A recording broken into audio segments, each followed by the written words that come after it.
There are three great institutions that have attempted to answer the big meaning questions. I mean, the science seeks to understand how the physical universe works, the laws that control it and govern it, and they've been immensely successful. Philosophy, I suppose, is essentially asking how the human can live well and understand the good life. But both of these approaches don't have to go outside the universe, as it were, to find answers to the questions that they're asking. Religion attempts to do something that's exciting but probably impossible.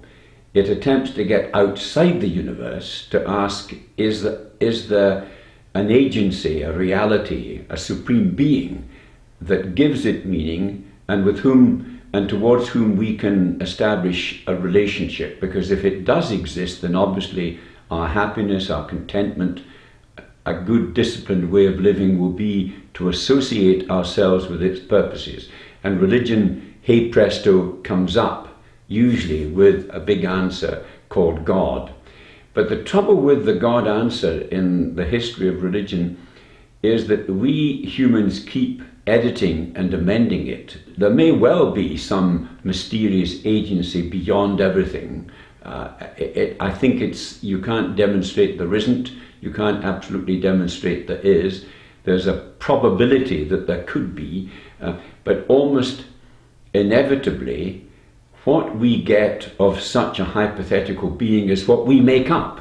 We can't get it neat. It always comes filtered through our minds, through our brains. Even if it's there, we are getting it distorted through the receiving set of our own intellect and mind, and we're as confused about what we hear other people saying. We're certainly going to be confused about what we hear this mysterious ultimate reality saying. So the trouble with religion is that it ends up claiming too much, and very often what it tends to do is to project onto God its own values. We are cruel creatures. We're capable of massive cruelty. Think of the history of the 20th century, and we're well into the 21st century, and we're still slaughtering and murdering each other with a kind of manic glee.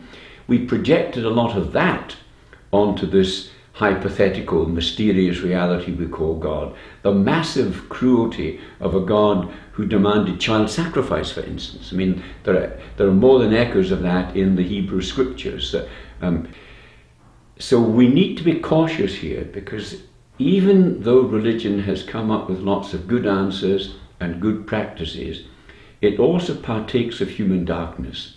And one of the things the history of God teaches us is that we're constantly editing it. We're constantly giving up bad gods, the God that required child sacrifice.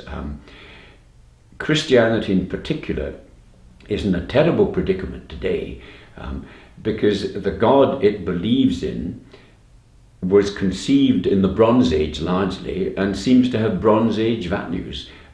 Doesn't seem to want to share authority with women, for instance, and certainly doesn't approve of gays, for instance. So one of the problems with keeping a balanced religion is to somehow separate out the enduring values that are good in themselves, and the values that are purely related to the culture and sociology of the old time. The subordination of women, the fact that slavery is justified in Scripture.